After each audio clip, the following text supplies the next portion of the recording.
What's going on, guys? Cyanide here. So, out of boredom, I decided that I wanted to try to solo the Elite Shadow Lord today for this current raid we've got going on.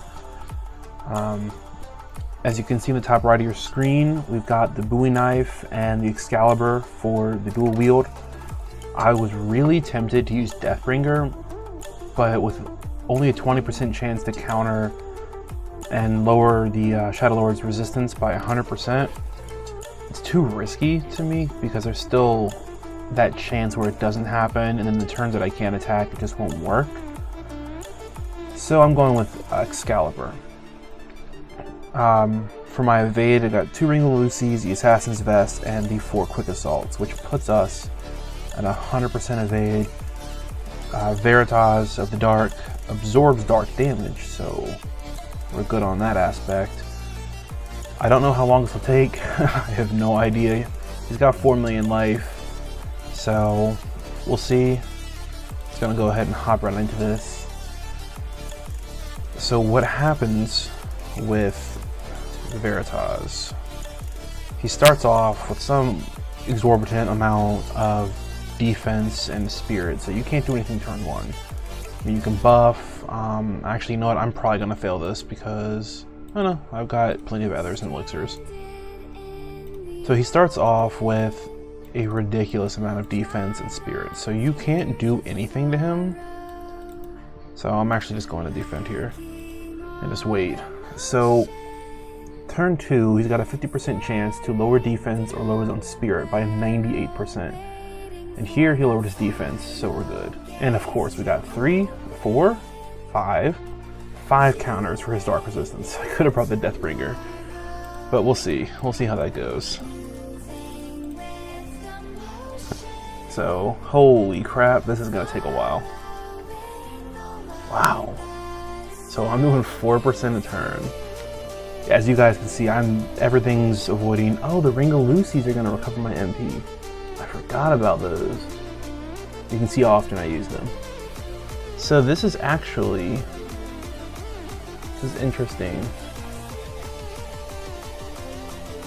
Oh, I think he lowered his spirit now. Yeah, so now see, we can't do anything.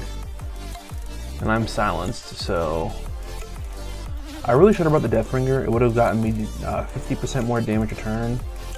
I didn't realize, even with the 20% chance, I mean, everything's attacking me, so it's almost guaranteed that I'm going to lower his defense. Or, I'm sorry, his dark resistance every turn.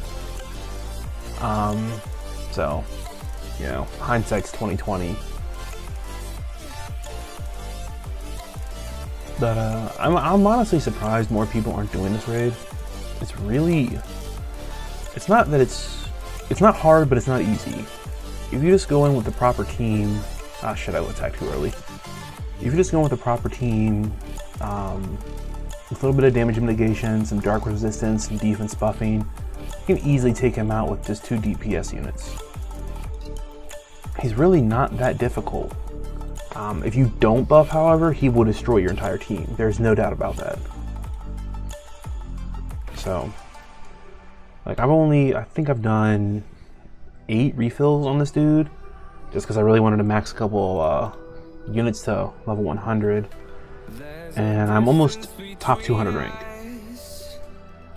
I've never been that close to top 100 this early with that little bit of refills. So I'm really surprised more people aren't doing this. I'm wondering if this will do more damage. I don't remember the mod on this. I guess we're gonna find out. Oh, that was a waste of a turn. Whatever.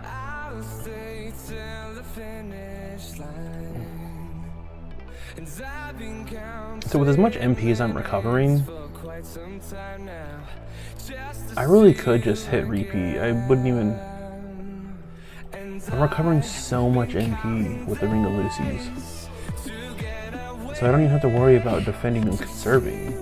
Like, this is ridiculous. I'm back to full. And I think I recovered 17 MP a turn or something? 14.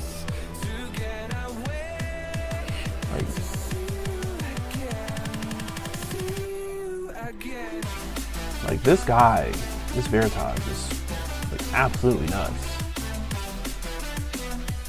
most of them are, really. Veritas of Light is crazy.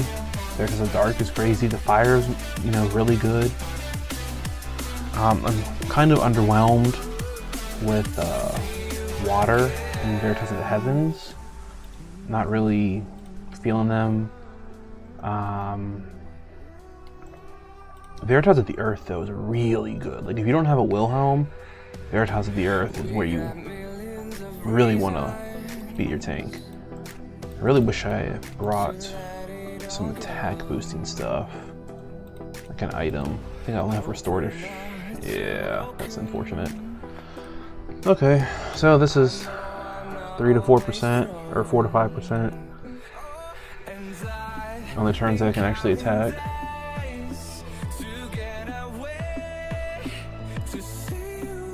I just thought I'd do something new. Instead of just wiping the floor with them, you know, one turn. There's nothing interesting about a one-turn kill. This is fun to me. I mean, it's long and it's boring, but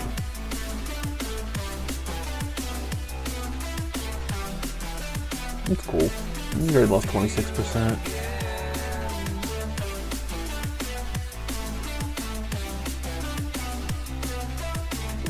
I should have tried to see if I could get a friend to set up the same type of Veritas. I'm just gonna go twice as fast.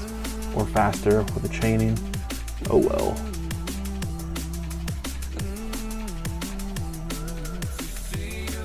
But yeah, there's back to excuse me, back to just beating this boss on Elite. There are several options, and like you could bring an enhanced Soleil for your buffer. She is amazing in this battle. She's just so good. If you enhance 2 of her dances, if you can only enhance 2 of her dances, actually, I recommend doing whatever you need first. I recommend the defense, and then if you're going with the mage team, buff the mage dance. If you're going with an attack team, buff the attack dance. The reason being is,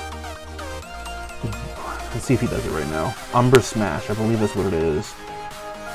One of his attacks can interrupt the dance sequence. It won't debuff you, but I've noticed that whenever he does one of his switchovers, it'll interrupt the sequence for, you know, I can't think of the word I'm looking for, but when you do Soleil's enhanced dances, say I use my defense dance first, the cannon dance I think it is, the next turn with a short dance, I should be able to buff attack and magic by 120% for my entire team. However, with his attack, it messes it up. It'll let me buff attack 100% instead of attack and magic by 120. And that can be annoying if you don't enhance the right dances. If you enhance all 4, you're good to go. Just a word of warning. Back to your support units though, we've got Orin from Final Fantasy Tactics. He can buff Dark Resistance. Good old reliable Cloud of Darkness from way back in the day. She can buff Dark Resistance. Minfilia, Dark Resistance. Let's see, who else do we have here? Marie, but she's a 5-star. I know there's someone else I'm forgetting. But also gotta remember to make sure your guys are immune, at least your status healer is immune to Paralyze. You disable Paralyze, there's a chance of that. Darkness and Silence are his other 2 status effects, which you can easily get rid of with, you know, a Tillith, for example.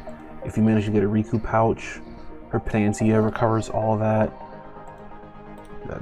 There's also several equips, very easy to get accessories, some armors that will prevent you from getting those status effects. Actually, there's a lot of stuff in the King Mog raid event that we had a little while back that prevents a lot of this guy's status effects. I think all of it, if you make the right stuff. Number 1 being just the Paralyzed immunity. I could be wrong on that. I know he has other immunities. But, you don't even need a tank for this, dude. You really don't. If you have enough defense buffs, like an enhanced Soleil, I know I keep going back to her, but she's so good.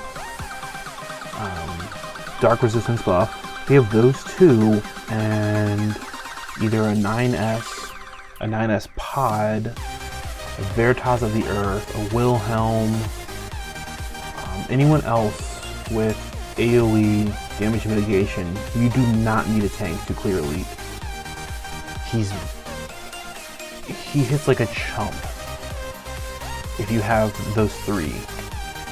You know, you've got to have all three of them. You need the defense buffs, you need the damage mitigation, you need the dark resistance. It could be any form of damage mitigation, but you need all three. You can't skip out on one or the other. I tested this the other day. I went in, and I was curious. I didn't use Soleil's defense buff, and I almost wiped. Straight up, I almost just lost turn 1. And I used 70% dark resistance, a 20% damage mitigation, and I also used Pod's 40% physical mitigation. So I had 60% mitigation and 70% dark resistance against, you know, the whole squad.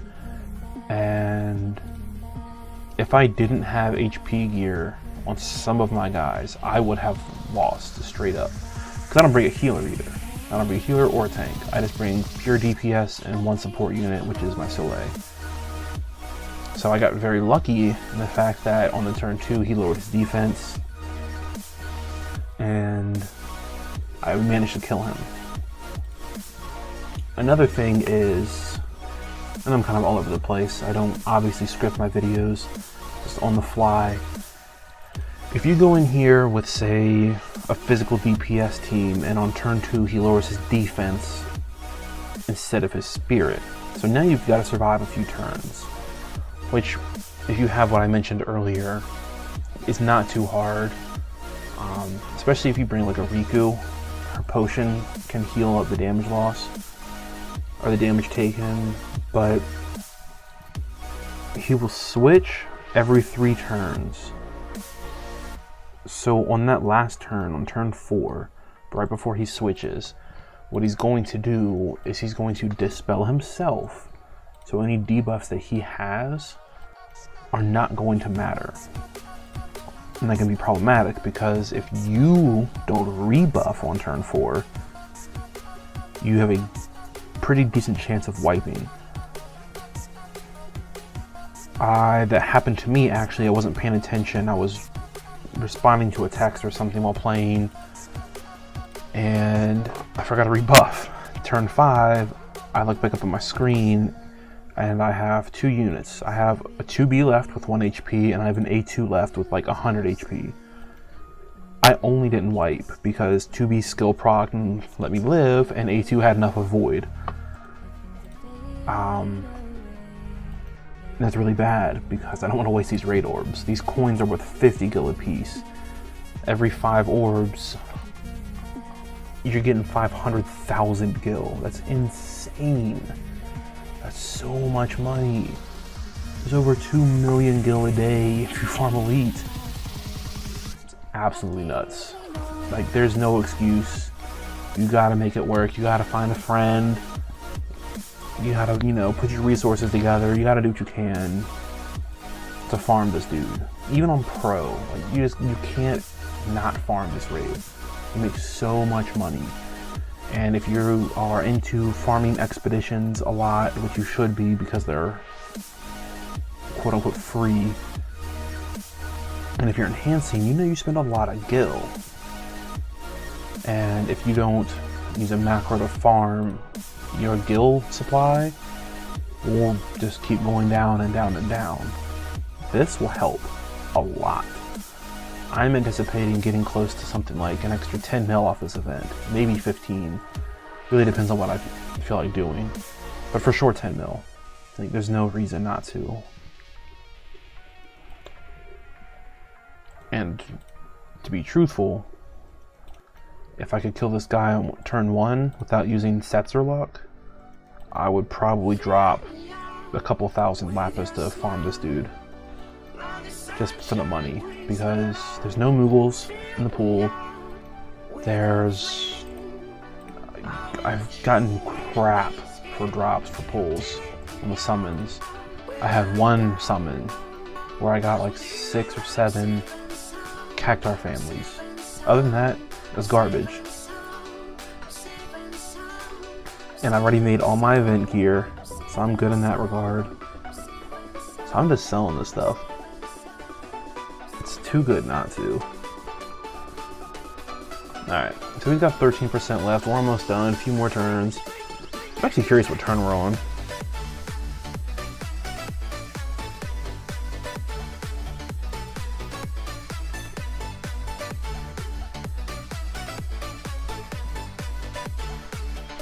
They're not going to tell since I didn't have it turned on earlier. Turn 52. Oh, that is insanity. I hope you guys are enjoying. It's been a long video. It's already been something like 15 minutes. You know, if I did bring this Deathbringer in, this would have already been over. I mean, it's whatever. I really didn't think I was gonna be countering this often. Like, this is ridiculous. I mean, I know I'm the only target, like I said before, but with 20%, and there we go. Oh, it's Holy. Dark Retribution, okay. Dark Retribution. So I've got 2 of my, yeah, see, like, it's ridiculous. And I guess, even if I didn't counter, I still do lower his dark resistance using my main attack. I don't know, I really didn't want to chance it. I didn't want to be here for more than 20 minutes, to be honest. And I figured that's how long this was going to take. And I'm right now at the 17-minute mark, I think. So, almost done. 3%. Is this the final attack? There we go, 57 turns. See, we did it. Only 57 turns and 17 minutes to solo this dude. And all it takes is 8 pieces of Trustmaster gear and a 5-star base. 4,054,000 damage. Nice. Oh. Did the boss level up while we were in there? Oh, he sure did. I think he did. Awesome. Alright guys, that is the Shadow Lord Invades Elite Solo. I hope you guys enjoyed. Go ahead and hit that like button if you liked it. Hit the dislike if you disliked it. Leave a comment. And I will catch you guys next time. See you later.